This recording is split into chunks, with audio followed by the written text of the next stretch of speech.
Hello and welcome all to week 5 of the 15th semester of the massive open online course for the master's degree in digital currencies at the University of Nicosia. I'm Andreas, I'm Antonopoulos. I'll be your teacher and answering your questions from the week 5 topics. We have a lot of questions about Lightning and SegWit and Multisig and many other topics in the advanced Bitcoin in practice. So thank you for your great questions. Let's dive right in.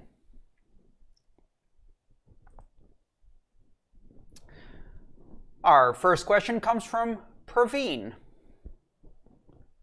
While I understand the key benefits of the Lightning Network, I'm trying to understand how the transactions, especially when multiple transactions are carried out in one open channel session, are eventually going to be recorded on the chain, and how are they confirmed and be part of the block? Appreciate if you could give an example. Thank you. Praveen, one of the interesting things about the Lightning Network is that you don't actually need to close the channel and confirm these transactions on the blockchain. Theoretically, at least, you could leave a channel open indefinitely. This is part of the way the Lightning Network is currently constructed. It allows you to maintain channels open indefinitely and therefore use money on the Lightning Network indefinitely. So let's say, for example, I have a channel to you. So Andreas opens a channel with, let's say, half a Bitcoin to Praveen. Now, in the beginning, the balance is all on my side. So I've funded it. There's half a Bitcoin on my side. There's no Bitcoin on your side. Now, if I send you a payment, let's say I send you a payment of 100,000 Satoshis.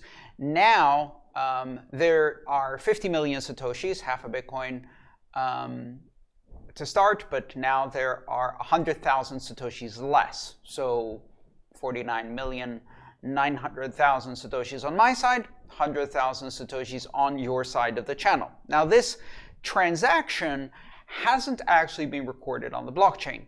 What we have is we each hold a commitment transaction that allows us at any point in time, if we want, to close the channel and record this so that you get paid 100,000 and I keep 49,900,000 Satoshis on my end. Because we have this transaction ready to commit, we both agree that is the balance of our channel. 100,000 Satoshis is on your end of the channel. Now that means that you can now spend that, and you can spend it to buy something. And in order to spend it to buy something, you would send that 100,000 Satoshis back to my side of the channel, and maybe I send an equivalent amount on another channel, and so on and so forth until a merchant receives 100,000 Satoshis on your behalf. Now you've bought something. Then you get paid for your job, and let's say this time you got paid 1,000,000 Satoshis, and your employer transmits 1,000,000 Satoshis on a channel they have, and someone else forwards 1,000,000 Satoshis on their behalf, and so on and so forth until it arrives on my node, and I forward 1,000,000 Satoshis on their behalf to you. Now we have 49 million Satoshis on my end of the channel, 1,000,000 Satoshis on your end of the channel, and now you can buy more things. And we can keep doing this back and forth and back and forth, and there's no reason to ever close this channel. You don't need to record these transactions on the blockchain in order to be able to use the money that is in the channel, that is your balance in that channel. Essentially, the blockchain acts as a judge only in the case that we have a dispute where we want to close the channel, or if one of us disappears and we need to get that balance recorded because we can no longer operate the channel. So if one of us goes away and is not communicating, then you may want to close the channel. You'll use the final transaction that you have already signed that has your balances, and then you commit that to the blockchain, and that settles the channel with you having the correct balance. Let's say, based on the example I just gave you, you would have a commitment transaction that pays 49 million satoshis to me out of the channel balance and 1 million satoshis to you because that's your current channel balance, and you can commit that. I have a similar transaction which I can commit to the blockchain. So either one of us can close it, and because that transaction has the correct balance, that will ensure that both of us get paid the correct the correct balance. All right, let's see what else we have. Eduardo asks, what are the best practices to securing a Lightning Network wallet? Well, Eduardo, a Lightning Network wallet is a hot wallet. It is online all the time, and the keys are online because it needs to be able to sign transactions on the channel in order to update the state, and therefore it is a hot wallet. So the same practices as you would have with another hot wallet. Generally speaking, you want to run it on a system that is well secured with updates on the software so that it can't be compromised. So if you were running it on a smartphone or you're running it on a little server or desktop, you want to make sure that the operating system is up to date. You want to make sure that the Lightning software is up to date. You want to make sure that the Bitcoin software is up to date so that if there are any bugs or vulnerabilities, those have been patched on your system.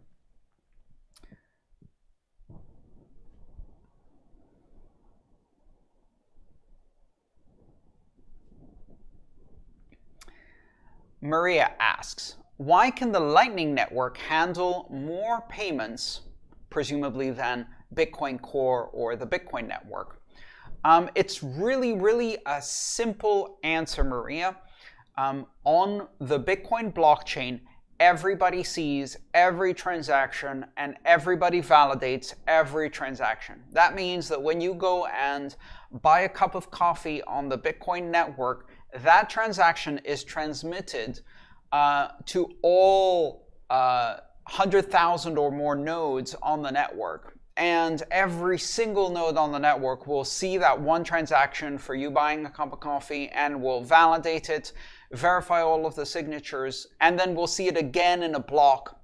Now, as you can imagine, in a network where all transactions are broadcast to all participants, it makes it very difficult to do a lot of transactions. It makes the network very secure and decentralized this way, but unfortunately that means you can't do millions of transactions per second, because then every node that participates in the system would need that amount of bandwidth at least in order to process all of those transactions. And of course, what the result of that would be is that fewer participants would run fully validating nodes, and the network would become more and more centralized in the hands of a few. Why does the Lightning Network handle more payments? Simply because in the Lightning Network, the only two parties that are involved in a transaction that occurs on a single channel is the two parties of that channel. They're the only ones that get to see that transaction. So they manage the consensus on that channel as if it's a mini blockchain. In fact, one way to think of the Lightning Network is as a network of 15,000 sidechains, each one of them being a channel, with two participants that manage consensus on that sidechain. So you move Bitcoin from the Bitcoin blockchain, you lock it up in a multisig, and then you make it available in the channel sidechain that only two participants are checking. By putting together lots of these sidechains, you can route payments across the network, but in every single occasion, only the two endpoints of each channel get to see that transaction, that update of the state. And that means that between those two participants, you can do thousands and thousands and thousands of transactions that are never shown to anybody else, and therefore they only need bandwidth between those two participants only for the transactions on that channel. So you can scale that to millions and millions, hundreds of millions of transactions per second on the entire network, but because those transactions are not seen by anyone, they do not need to be validated by anyone, then therefore you can do a lot more transactions.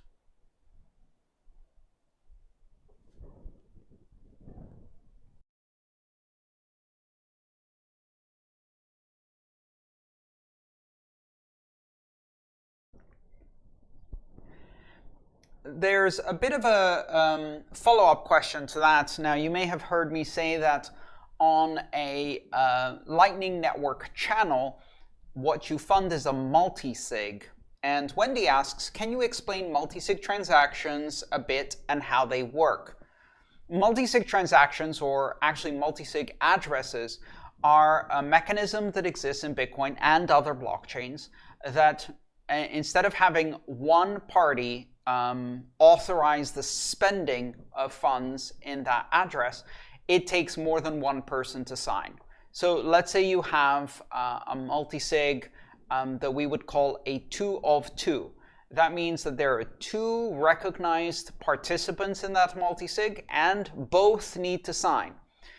When we say 2 of 2, we are describing the multi-signature scheme as it's known, and we describe that using 2 numbers, k and n. So 2 of 2 is a k of n, where k is 2 and n is 2. 2 of 3 is k of n, where k is 2 and n is 3. So n, the second number, is the recognized number of signers that are participating in this multi-signature. So if you say 3 of 5, that means there are 5 signatures that are recognized by this scheme. And the first number, k, which in a 3 of 5 would be the 3, is how many of those signatures you need in order to authorize payment. So out of the 5 signatures, any 3 can be used to sign for this address. So if you can get 3 signatures from any combination of 3 of the signers that are recognized in this address, out of the 5 signers that are recognized in this address, then you can authorize a payment of a 3 of 5 multi-signature scheme. Lightning Network uses 2 of 2 multi-signature schemes where the 2 parties that are participating in a payment channel put money essentially into a vault where they have to collaborate to sign money out of the vault. Think of it as a joint account that requires 2 signatures, the 2 participants in the channel. Now, you might think, well, what happens if one of them goes away? The other person can't spend any of the money that's in the channel. Well, in order to prevent that from happening, when the 2 parties start the channel, they first exchange a refund transaction that they pre-sign that refunds whoever put money into the channel. That way, if one of the people disappears, the other person has this refund transaction as a backup, and that allows them to spend from that. Basically, they already have a signature on that refund transaction. So that's how multisig works. Yes, it's like an escrow account. And it's an escrow account with effectively the 2 channel participants in it.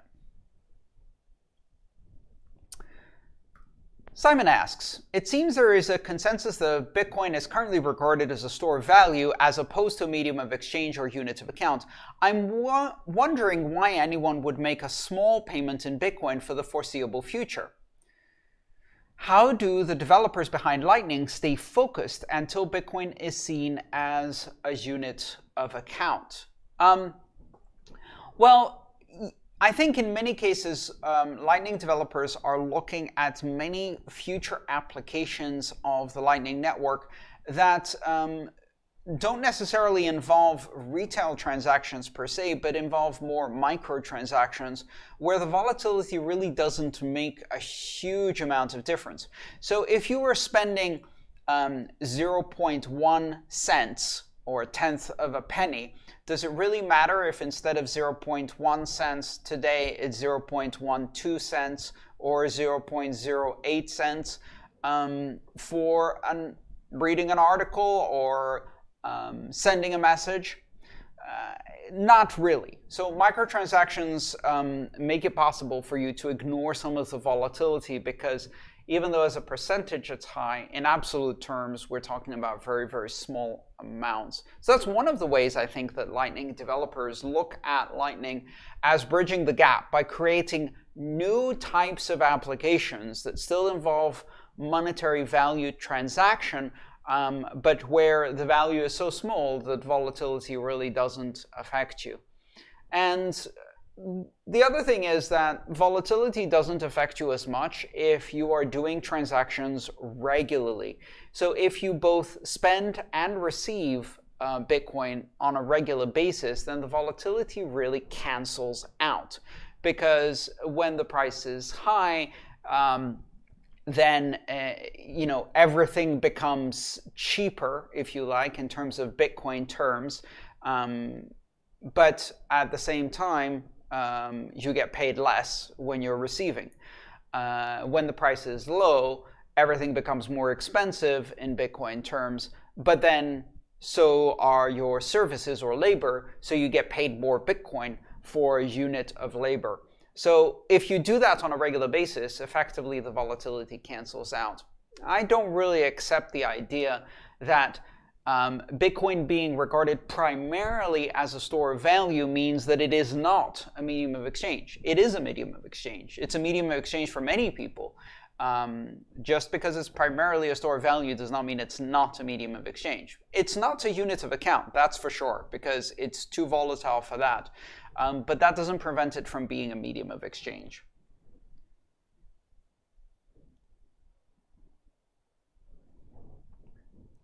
Milos asks, how can exchanges and services that rely on their users having a crypto balance best encourage their users to use self-custody wallets?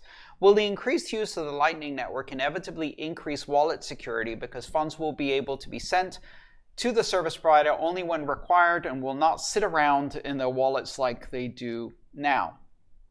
That's a great question. In fact, Milos, one of the main things that is holding back Lightning development is that very few exchanges have adopted Lightning withdrawals and deposits, thereby giving users a way to quickly onboard to the Lightning Network by funding a channel with the user withdrawal.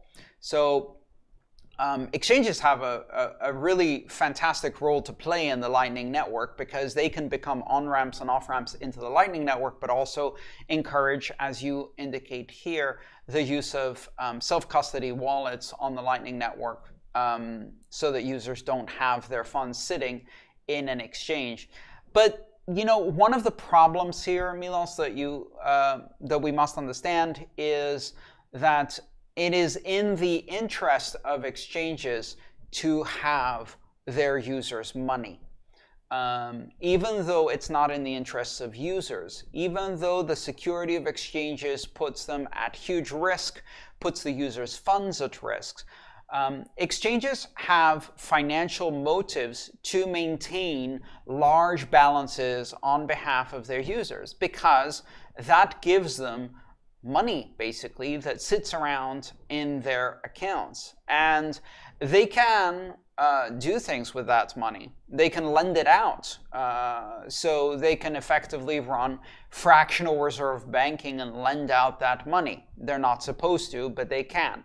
They can also use it to do various kinds of leveraged and margin trading, which generates more fees. And if users have their money on an exchange, they're more likely to trade more often, again, generating fees for the exchange. Whereas if they have their money in cold storage, because it takes time to move that money onto an exchange and use it for trading, users will trade less often, they'll hodl more, they'll hold their money in cold storage. And of course, that's in the interest of users, but it's not in the interest of exchanges because they don't make trading fees. So unfortunately, there are many reasons why exchanges are motivated to do that.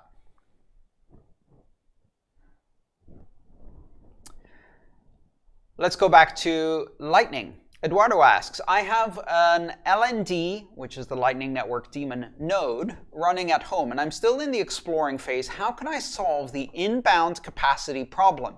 P.S. Looking forward to mastering the Lightning Network book. Well, as happens to be the case by coincidence, Eduardo, in Chapter 5, Node Operations of Mastering the Lightning Network, which you can read today online, the book isn't finished, but Chapter 5 is, you can read about how to solve the inbound capacity problem. There are a number of different ways you can solve inbound capacity. And you can certainly rent inbound capacity. So there are a number of services where you can rent capacity.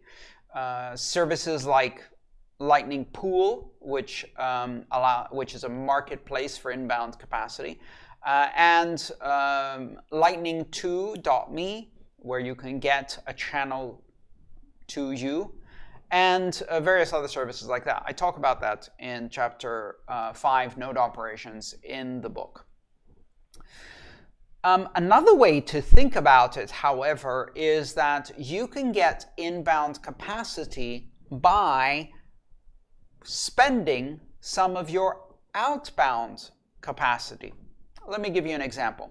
Let's say you've decided you want to buy something from a shop, and you find out that this shop has the ability to accept Lightning Network payments, but you don't have a channel at the moment that can reach that shop. So you decide you're going to do an on-chain transaction and pay using the Bitcoin blockchain with a Bitcoin transaction and pay the fee. Well, hang on a second. Instead of doing that, what you can do is you can open a channel to that shop. Well, what's the advantage? I mean, you're going to end up paying a fee because funding a channel involves doing an on-chain transaction for which you're paying the fee. What's the point? Why not just do a Bitcoin transaction? And here's why. Because if instead of doing an on-chain transaction, you do a funding transaction and open a channel directly to that shop or to another well-connected node, but shops are often well-connected nodes anyway, you will pay more or less the same fee. You're not going to, the transactions are not like significantly larger where you'd have to pay a much bigger fee than a regular transaction. So you will pay more or less the same fee as if you did that. But at the end of this process, you're going to have a Lightning channel. So you effectively get two birds with one stone. You get to buy something from the shop that you wanted to do anyway, and you get a new channel. Now, here's the second benefit. Let's say what you're buying is a $20 t-shirt, and you open a channel to the store, and then once that's confirmed, 6 confirmations later, you go onto the shop and you send them $20 over the Lightning Network in order to buy this t-shirt. Now you got your t-shirt. But what you also got is you just moved $20 of capacity on that channel to the shop side. Well, that just became inbound capacity for your node. Because it's on the shop side, that means now you can receive $20 of incoming Lightning payments from that capacity that's on the other side of the shop. So by spending $20, you can now get paid $20. You've already created inbound capacity, and you didn't have to pay a rental fee to do it, and you didn't have to pay a transaction fee either because you were going to pay that transaction fee anyway in order to buy that item using Bitcoin. So this is an interesting way to start inbound capacity. Go shopping on shops that have Lightning payments that you were intending to buy something from anyway, and that puts you in the Lightning Network, puts your funds on the Lightning Network. And the more you use the Lightning Network, the more you have inbound capacity and the ability to continue to use the Lightning Network. Which kind of neatly goes into the next question, which is the idea of a Lightning town. Bruno asks, the situation. I live in a town of 100,000 people in Argentina. Most of them have heard or are interested in Bitcoin because of the country's economy, brutal inflation of the Argentinian peso. But just a few of them understand how it works. Let's now assume that I am a very competent and good educator, and now everybody knows how to use the Lightning Network using a wallet such as Moon, M-U-U-N. This is a wallet made by an Argentinian company. It's a really good Lightning wallet, which is very easy to understand. Do you think that at this stage it's viable to have a daily basis economy, pay for a cup of coffee, gas station, etc. on the system without technical problems? Do you think that's a good idea in general? And is this idea a case for the use of the Lightning Network? I'm actually thinking about doing it. I'd love to tell you, Bruno, that this is a great way of doing it. Certainly, one of the advantages of the Lightning Network is that it enables this kind of day-to-day use at a retail level of Bitcoin, especially if you have a small town or a location where you can have broad adoption and availability, which means that you're going to create a tight network of payment channels, which means that people will be able to transact effectively within that tight community and create a closed economy. I'd love to tell you that this is a great idea. Unfortunately, I think that both the wallets and the network infrastructure of the Lightning Network are not yet at the level of maturity that we could onboard 100,000 people in a town in Argentina and hope for the best. I think what that will end up doing is creating an environment where people will be left with a poor experience. Now, the only saving grace here is that the same people here have great necessity. So the experience they already have with the Argentinian peso is a poor experience. Maybe this is a better experience. Maybe it's a better experience to the point where it doesn't matter if there are some bugs, some user experience problems, some backup problems, and things like that. But I don't know if we're ready yet. I think this is exactly the kind of scenario where we will see people using the Lightning Network in the near future. 5 years out, maybe 10 years out at most. I think we'll see these kinds of use cases pop up, maybe sooner, but I don't know whether we're ready today.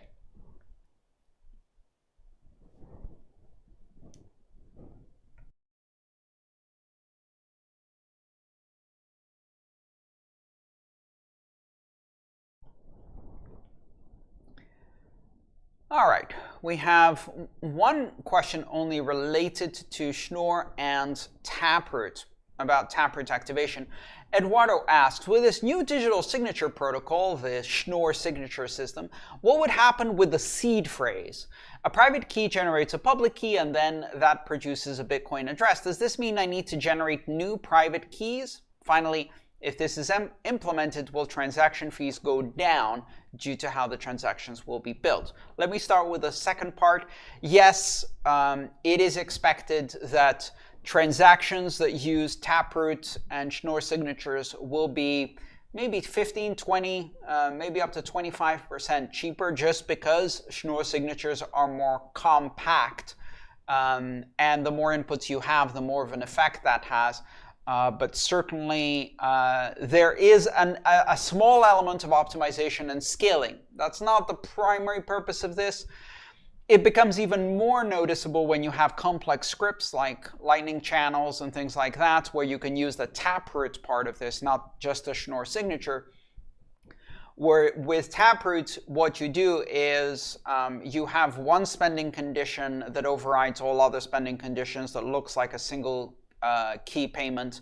But another aspect of this package of changes is what's called Merkle's abstract syntax trees, where you can have a very complex script, but when you spend from it, you only need to show the one part of the script that you're exercising and not all of the others. Again, because you're not putting this data in the transaction, under our current system, you would need to put the entire script in the transaction.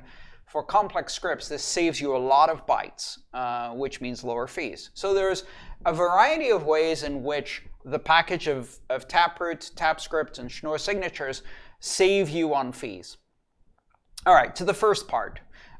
Do you need a new seed phrase? No, you don't. Private keys can be used to generate, from that same seed phrase, you can generate private keys that you can use to generate Taproot related addresses. So Taproot related addresses are so-called SegWit v1 addresses as opposed to SegWit v0 addresses. So instead of BC1Q, I believe they are BC1P for the prefix of the address. And that's basically it. It's pretty simple. It's a different address type, which is almost indistinguishable from native SegWit addresses today. So a single seed phrase can generate legacy addresses. It can generate P2SH wrapped addresses that start with a 3. Legacy addresses start with a 1. P2SH wrapped addresses start with 3. And native SegWit addresses that start with BC1Q. So another form of address, SegWit v1 addresses that start with BC1P, would simply be an extension of that. And the way we do that with seed phrases today is if you think of a seed phrase as growing a tree of keys, you plant the seed, you grow a tree. That's the visual you need to remember. Let's say this is the tree, and the seed is planted at the bottom, and you grow a tree. The different branches have keys on them. Private keys from which public keys and addresses are developed. Now, in order to keep things consistent, if you import this seed into a wallet, it needs to know where to find different types of keys. Bitcoin keys, Ethereum keys, Zcash keys, whatever keys for different currencies, but also, in the case of just Bitcoin keys, keys that are legacy addresses, for legacy addresses that start with a 1, keys that are for SegWit wrapped in P2SH that start with a 3, and keys that are for native SegWit. In order to ensure that there's no confusion as to what addresses we're generating from these keys, we put them on different branches. So let's say this branch is legacy addresses. That would be branch 44 prime. Then this branch is SegWit but wrapped in pay-to-script hash. That would be branch 49. Then this one is native SegWit, and that would be branch 84. And there's a proposal to add another branch, which will be for Taproot, SegWit v1 addresses that will use Schnorr signatures. And there you have it. The same seed phrase generates a tree. We use a unique branch specifically for this new form of SegWit v1 addresses, where we apply Schnorr signatures, and that's to make sure that we don't confuse the keys. There is another reason, which is that due to the math involved, you do not want to use the same private key to sign with a Schnorr signature and an ECDSA signature, because that can actually leak key material. So you want to make sure you never use the same private key to sign 2 different ways. And by using different branches for Schnorr that we use for all of the other addresses that are ECDSA signature based, we ensure that we never reuse the private keys for one signature type on another. From a user perspective, you don't need to do anything with your seed phrase. If your wallet starts allowing Taproot related and Schnorr signature addresses, then you will have another address type, which will be a separate account that has all of your Taproot addresses.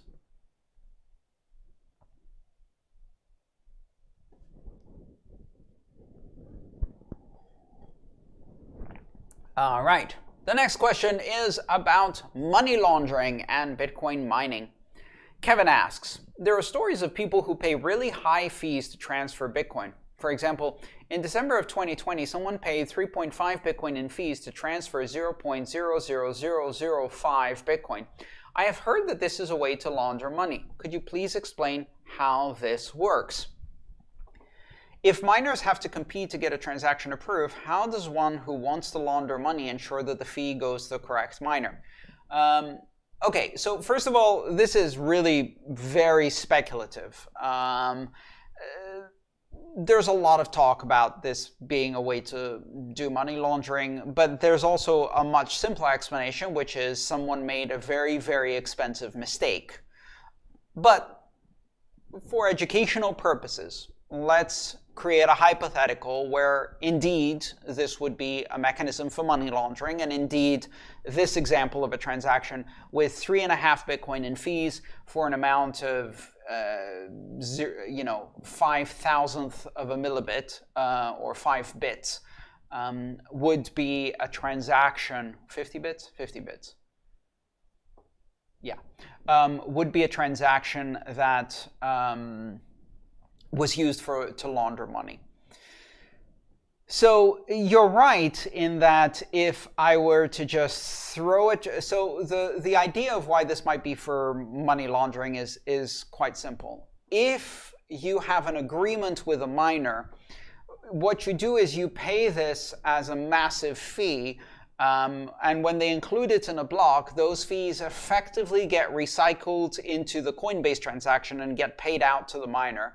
So the miner gains 3.5 Bitcoin in that case as a fee, which gets added to their Coinbase reward, and then presumably either behind the scenes or they pay you back this money from cleaned Coinbase transactions.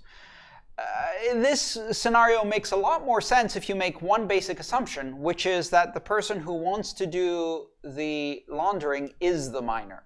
If it's not the miner themselves, you have a problem. You have to make an agreement with the miner, and there's very little, there really isn't a mechanism to ensure that the miner is going to do their part of the deal. You could do this transaction, they get to keep the fees, and then they say, I don't know you, go away. So there's no way to enforce a deal like this. So it involves a lot of risk. The person doing this would have to trust the miner in what is effectively a nefarious or weird transaction. But there is another way to look at this, which is what if a miner wanted to clean 3.5 Bitcoin? There is a way to do that, of course. The miner can create this transaction that pays 3.5 Bitcoin in fees and then not tell anyone about it and mine it directly into a block. They can keep trying until they win a block. And when they win a block, that transaction is in there. They manage to do the thing they were trying to do. So all they have to do is keep putting that into candidate blocks until they manage to find proof of work. And then they have that transaction. As long as they haven't told anybody else about this transaction, as long as they haven't broadcast this transaction on the network, they get to mine it, so they get to keep the fees. So they've effectively cleaned 3.5 Bitcoin through the Coinbase transaction. It's really a speculative situation. I don't think it's actually happening. I think it's much more likely that someone made a 3.5 Bitcoin very expensive mistake, because we have seen those happen before. But you never know. All right, we have a couple of questions about hard forks that I'll answer next.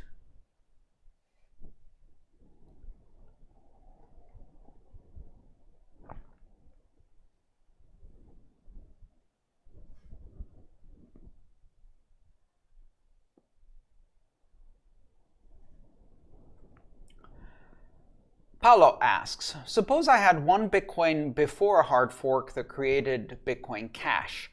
After it was created, do I now have 1 BTC and 1 BCH, or do I have to choose one of the two? You have 1 BTC and 1 BCH.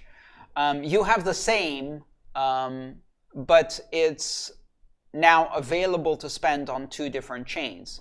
So if this is the fork, if you had a Bitcoin before the fork happened, you can refer to that as past history on this side of the fork. You can refer to it as past history on this side of the fork. So if this is BTC and this is BCH, both of them have that coin in your past history. So you can spend it on either one. If you spend it on this side, it's a BCH. If you spend it on this side, it's a BTC. And if you spend it on both, you spent 1 BTC and 1 BCH. And you can do so independently. So effectively, you have one on each side of the chain. That's the general idea of what happens when you have a hard fork that creates a new chain that has some form of economic viability. A similar question from Kenneth. When a hard fork occurs and a new coin is created, does the new coin share the original max coin limit and therefore further limit the maximum number of the original coin, or does the new coin get the same max number of coins? So let's take the example again of BTC and BCH. When BCH forked from BTC, or BTC forked from BCH, you could look at it either way if you want. Both BTC has a maximum limit of 21 million coins because that's how the issuance schedule works, and BCH now has a maximum limit of 21 million BCH. The two limits don't interact in any way. Whatever amount they've issued up to that point, the history of the, let's say, 18 million coins that have already been issued is the same for both chains.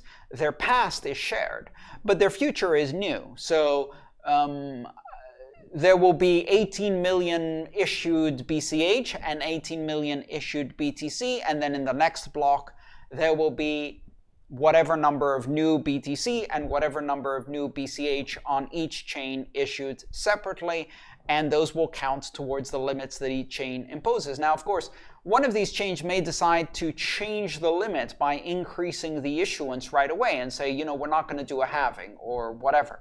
And if that happens, then they would not have the same maximum number of coins. So let's say that BCH decided to skip a halving and after the next 210,000 blocks didn't halve and continued with the same number of blocks. They would do so by changing their consensus code. That would be a hard fork within BCH. And that would create a BCH with more than 21 million coins, in fact. But, that didn't happen. So each side of the fork has this more or less the same consensus rules on most aspects. So if they keep the same consensus rules on issuance, unless the hard fork happens because they change the issuance schedule, they will retain the same max coin limit, but because they're two different coins, there will be 21 million total BTC and 21 million total BCH. And so as a result, there's now 21 million of each. But it doesn't change the valuation.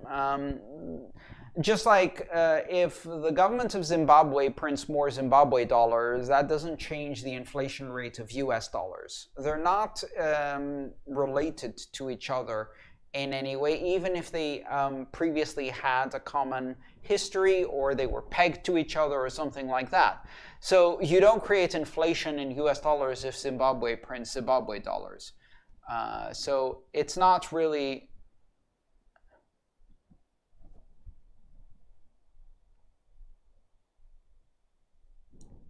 It's not really equivalent. All right, we've got a bunch of different questions about nodes. Eduardo asks, looks like there are 10,000 nodes worldwide. I think those are listening nodes. Yes, that is correct. Within the Bitcoin network, what is the purpose or advantage of a non-listening node? A non-listening node is one that does not accept incoming connections. And there might be a variety of reasons why, but mostly those are nodes that are running on devices that have no ability to forward ports through a firewall. So a lot of home devices, for example, don't have the ability to forward incoming ports. These nodes will reach out and connect to other nodes on the network so that they can receive blocks and transactions. It's just that no one can reach them because they don't have a public IP address or port that is reachable from the rest of the network. So the purpose or advantage of a non-listening node is exactly the same as a listening node. For the person running this node, it allows them to authoritatively validate the chain and track the balance of their addresses and create and broadcast transactions and participate in consensus and everything else. The only difference is that other nodes can't reach them, so they have to reach out. It's just a one-way street. There are no incoming connections, but there are still outgoing connections. They're still connected to the Bitcoin network. And of course, if they start an outgoing connection to a peer, they can exchange messages with that peer quite happily. They just can't have an incoming connection happen spontaneously from an outside computer. They have to start the connection. Once they've started the connection, of course, it's a bidirectional TCP connection. They can talk to the rest of the network normally. There really isn't that much difference between listening and non-listening nodes, other than non-listening nodes are harder to count. And one of the reasons they're harder to count is because they may not have a public IP address. They may use what's known as a private or non-routable IP address. You've seen these before on your own home network, for example. You might have an address of 192.168.something.something or 10.0.0.something or 172.something.something.something.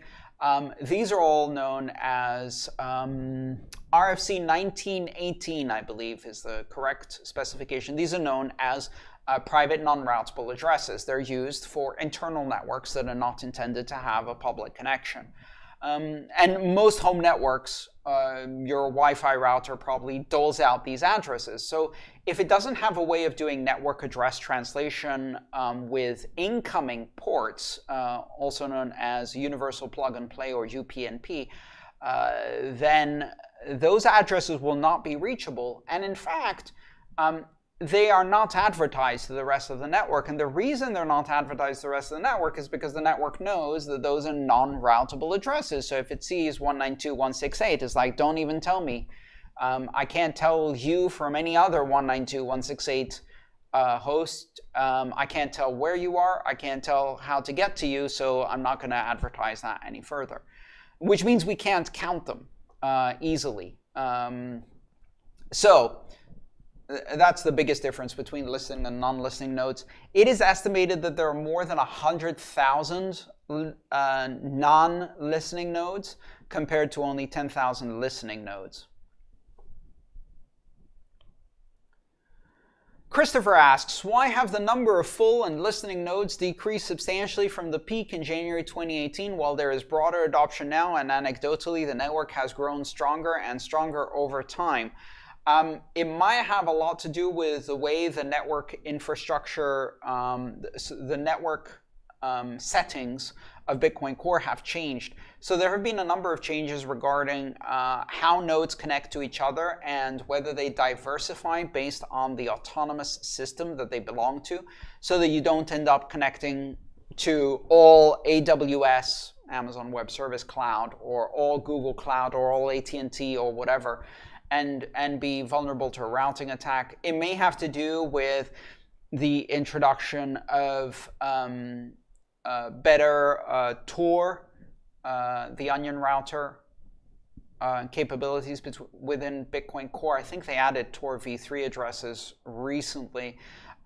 So more nodes may be now using exclusively Tor.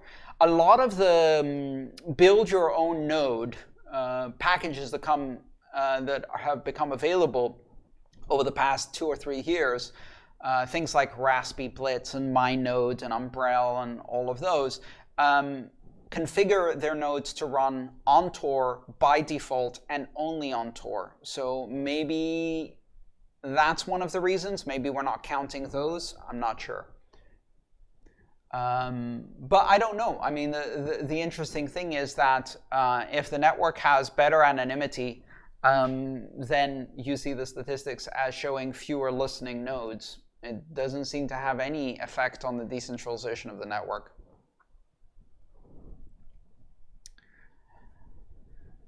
Okay, let's see what else we have here.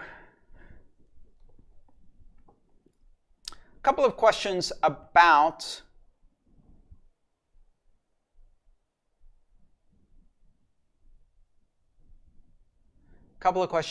Bitcoin mining. Kevin asks, can you please explain the difference between pooled mining, cloud mining, and mining as a service? All right, pooled mining is a service that is the most common way that people mine. And it compares to the alternative, which is solo mining. Solo mining is where you run a mining hardware and you participate directly as a miner in the Bitcoin network with your mining hardware. Not many miners do that. And part of the reason they don't do that is because unless you have a very, very large amount of hash power, you will only find one block every 2 or 3 years. And so as a result, if you only get paid once every 2 or 3 years on average, that means that you have no earnings and then one big amount of earning and then no earnings. So in order to avoid that problem, people use pooled mining or mining pools. Mining pools are really a simple idea. It's like playing the lottery with your friends. If you get 1,000 people to play lottery tickets in an office every week, then you're going to have small wins more often, and that will allow you to have a steady stream of smaller income. So that's how pool mining works. You participate in a mining pool, and because you put together a lot of hashing power, you get a chance of finding a block more often as a pool, and then you share that out based on the amount of work that each participant does using a pretty neat trick, which is to have a lower difficulty share system where you can verify that miners are doing the work through proof of work, and then you can allocate the rewards according to the amount of work they're doing. And it doesn't matter if they're doing enough work to find a block very often, as long as they're doing some work, and then you can give them even a small share. So there, you could be paying out $1 or $2 every day to a miner instead of one reward when you find a block. Cloud mining. Cloud mining is almost always a scam. Almost always a scam. So cloud mining is where you rent mining services, or mining as a service, which is also a form of cloud mining, from someone who presumably has hash power and is presumably using that to mine, and then pays you out of the profits of that mining. And cloud mining is almost always a scam for a very simple reason. There is zero way to verify that the money you got paid out was actually from mining operations and not simply from other people renting cloud mining, which means that cloud mining can very easily be turned into a Ponzi scheme. All you do is you pay the oldest participants of the cloud mining scheme out of the membership fees of the newest participants of the cloud mining scheme, and you don't actually do any mining. And as long as the price is going up, nobody notices. You're a scam. And when the price of Bitcoin goes down, you lose all of your ability to keep that scheme going, and everybody loses their money because the cloud mining service disappears. It's happened so many times. Cloud mining isn't a thing. There's almost no reason why the incentives would align. There are a few exceptions, and I'm not even going to mention them, because if I mention them, then you're going to look at those exceptions and assume that because these services have not yet become a Ponzi scheme, that means that they're legitimate. Avoid cloud mining. Avoid it like the plague. No, avoid it better than the plague. If 2020 has taught us anything, it's that humans don't avoid the plague. Avoid it better than the plague, because cloud mining is almost always a Ponzi scheme. Pool mining is a legitimate activity, of course, because you can actually see the proof of work and get paid out of the rewards in the Coinbase. So that's normal. If you don't have mining equipment, you do not mine. It doesn't matter. Anybody who tells you that they can mine on your behalf and give you part of the profits is lying to you. They don't need your money to buy mining equipment. If they have mining equipment that they can use to mine, they can use that to mine enough to buy more mining equipment. And it's very easy to find investors if you can demonstrate to them that you have mining equipment. So anybody who tells you that they're going to share the profits from mining with you is lying. it's a fraud, it's a scam. And if you give money to anyone to mine on your behalf, you will get defrauded.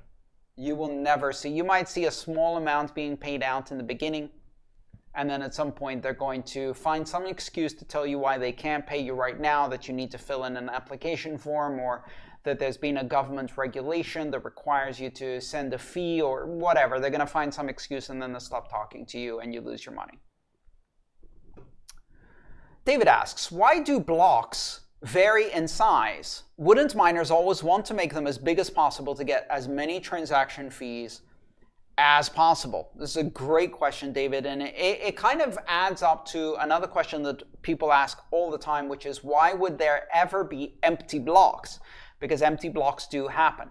The reason for both of these things, why would blocks not be full, all the way down to why would there ever be empty blocks, is the same answer, and that is that when a miner receives notification that a block has been found, that is like the starting pistol on a race.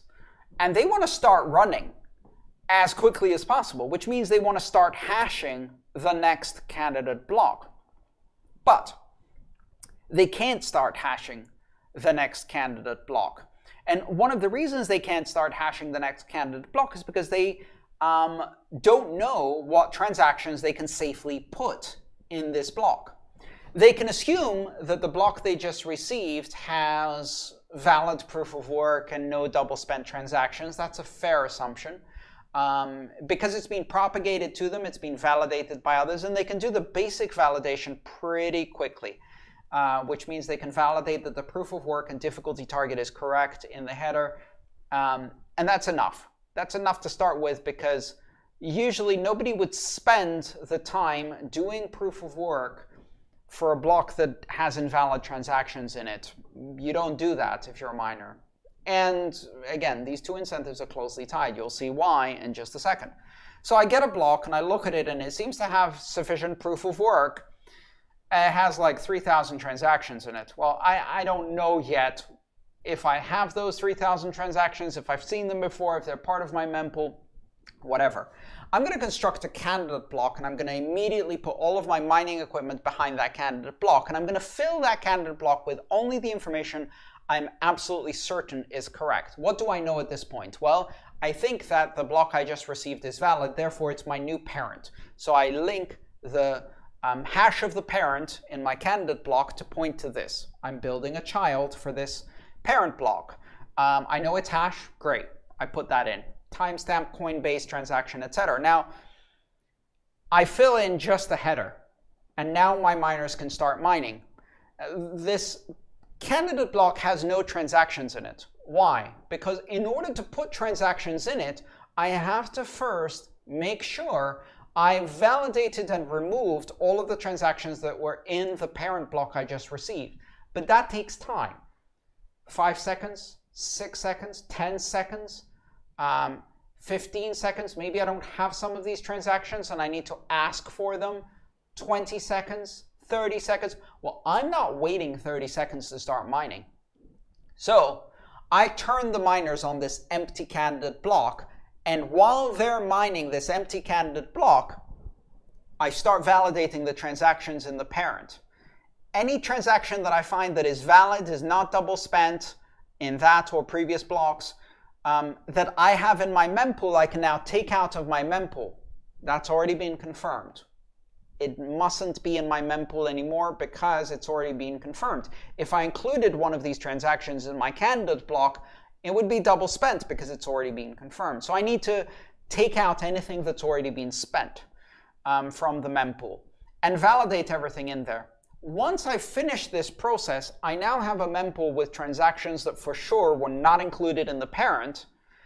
Now I can start putting those transactions in my candidate block. So what I'll do is take a few transactions, put them in the candidate block, send it back out to my miners, and they'll continue trying to find a solution to proof of work. So I'll start stuffing my candidate block with transactions. Now, You can do that all at once. You might do it a few transactions at a time. As you validate transactions, you can do it a few transactions at a time, starting with the most expensive ones, the ones with the highest fee. So you can see that if, while I was doing all of this, by sheer coincidence, 20 seconds after a block was found, I find a solution to proof of work, but it's on an empty candidate block, well, I just found a valid block. It has no transactions in it except for the Coinbase reward. Well, I broadcast that and collect the reward immediately. I haven't really stolen time or proof of work from the network. I've built the security of the network. It hasn't taken away from the capacity of the network to process transactions, because the other miners won't even need to validate anything in that block. They can just continue updating which parent they're mining against with this new block I just found as their new parent, and just continue mining and continue validating. Now they've got 2 blocks to validate, but one of them's empty, so they don't have to validate more transactions. So you've got to realize that if I create an empty block, I didn't actually reduce the space available. I didn't waste hash power. I didn't waste capacity for transactions. There's a chance that in the next few seconds, another block full of transactions will also have its proof of work found, and it won't change anything in the overall processing power of the network. Again, difficulty is a probabilistic thing. So blocks vary in size because miners start mining as soon as they think a block has been found, but before they validated all of the transaction in it, which means they start mining an empty block. And then once they start mining an empty block, once they validated transactions from the previous block, they can now start adding transactions to this empty candidate block and mine fuller and fuller and fuller blocks until they fill them completely. And they don't waste any time not hashing. And I'll do a very quick one on the final question of the day, which is from Paul about running out of Bitcoin addresses. If individual users have wallets that generate new addresses every time they need to receive funds, is this not a potential problem? I understand the added anonymity since you no longer have a static address, but what if 1 billion people start doing this daily? At what point do we run out of possible Bitcoin addresses? Also, how is accidental reuse of a prior Bitcoin address insured? What if somebody else's wallet generates an address that I already used and they get to receive the funds of that address? Paul, great question. And it's a common question that people who are new to this space have. The reason you have this question is because of the ridiculous nature of very large numbers. The total number of private keys in Bitcoin is a binary number 2 to the 256. So in power of 2, that's 2 to the power of 256. So that's 2 times 2 times 2 times 2, 256 times. How big is that number? Bigger than you can ever imagine. If you convert it into decimal, that's 10 to the power of 77. That's a 1 followed by 77 zeros. And that number is very difficult to express in physical terms. I did a video about this that I think you'll enjoy, which is about comparing this to grains of sand on all the beaches on the planet, and then eventually arriving at a number that is all of the atoms that compose all of the matter in the entire observable universe of 100 billion galaxies, each containing 100 billion stars, each containing planets with beaches of sand, and describing how you arrive at such a number with some exponential mathematics. But the bottom line is, if you had 1 billion people generating 1 billion addresses each per day for 1 billion years, that would be 9 plus 9 plus 9. That would be 10 to the 27. which is so far short of 10 to the 77 that you can't even imagine it and how much bigger you'd have to be. The bottom line is there is a private key and a potential corresponding Bitcoin address from the new SegWit addresses, for example, for every atom in every piece of matter in the entire observable universe. So pick an atom, any atom. That's how you pick Bitcoin addresses. Doesn't matter how fast you pick them, doesn't matter how fast you use them, doesn't matter how many people are picking and using addresses. From now until the end of time, you will not pick the same address as someone else. You will not run out of addresses. Doesn't matter how fast you make a computer, there is not enough energy in the entire universe to do that computation. And that's why you never run out of Bitcoin addresses, and that's why no one ever picks the same Bitcoin address or the same Bitcoin private key. The process is exactly equivalent to pick a number between 1 and the total number of atoms in the entire observable universe at random. And that is the ultimate lottery. With that, if you want to watch that video, by the way, you can find it on my channel. It's called Why Can No One Guess My Private Key? And I go into it in a lot more detail with a lot more of the arithmetic that's involved. We talk a bit about exponents. I make lots of giant gestures and hyperbolic statements in order to give you an idea of the sheer magnitude of these numbers. That's it for week 5 of the 15th semester of the Massive Open Online course for the master's degree in digital currencies at the University of Nicosia. I'm your teacher, Andreas Antonopoulos, and I will see you next week. Don't forget to study the material, ask questions in the forums, and present those questions in advance so that I can answer them during our next video session. Thank you so much for listening today. Have a great week. Bye-bye.